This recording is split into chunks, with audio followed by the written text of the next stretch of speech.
Жэй! Дээрцэн юм алгаа.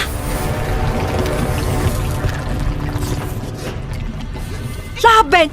Битгий сандраарай. Клачи ном дээр лавын тухай бичсэн байсан. Би хурдхан шиг хууцаа эргүүлээд үгүй. Энэ ном бидний цорын ганц найдвар байсан шүү дээ. Залуусаа, энэ өрөөнөөс хурдан гарах хэрэгтэй. Намайг дагаад хийгэрээ.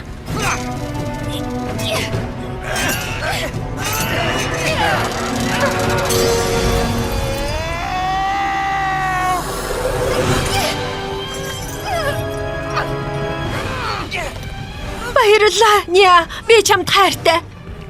Дахиад жаахан тэсэрээ. Сайн байлаа Ния. Харин одоо эндээс гараад Нинжаго хотоо Аспирагаас хамгаалъя. Юу гэмээр вэ Нинжануудаа? Кимэ! Нэ.